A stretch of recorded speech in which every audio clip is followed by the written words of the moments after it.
After the abolishment of slavery and the Three-Fifths Compromise in the United States thanks to the 13th and 14th Amendment, this now meant that previous slave states were now going to have more representation in Congress due to having a higher population.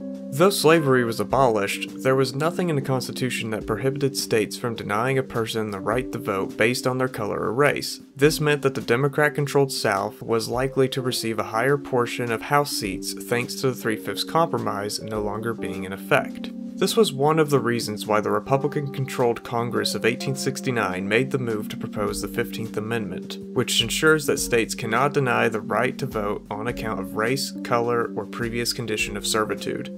The 15th Amendment was approved by the House of Representatives on February 25, 1869, and by the Senate on February 26, 1869. The 25th Amendment was officially ratified on March 30, 1870. The amendment reads, Section 1. The right of citizens of the United States to vote shall not be denied or abridged by the United States or by any state on account of race, color, or previous condition of servitude. Section 2. Congress shall have the power to enforce this article by appropriate legislation. The amendment faced some difficulty getting passed. One of these difficulties came from the women's suffrage movement.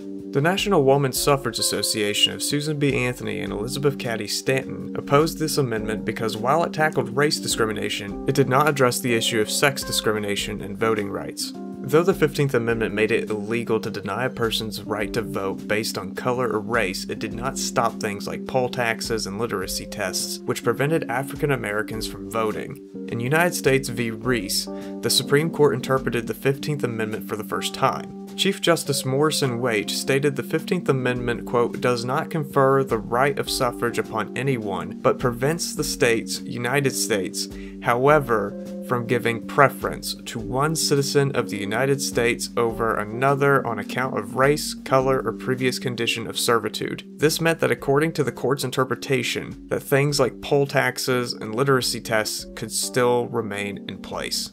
Things got especially worse after the presidential election of 1876. In 1876, Republican Rutherford B. Hayes was in a close race against Democrat Samuel J. Tilden. The election was so close that the Republicans agreed to withdraw all federal troops from the South in order to ensure the Democrats did not contest the election. This agreement became known as the Compromise of 1877, also known as the Great Betrayal of 1877. The problem with this deal was that since the North was no longer managing the South could now go back to some of its old ways.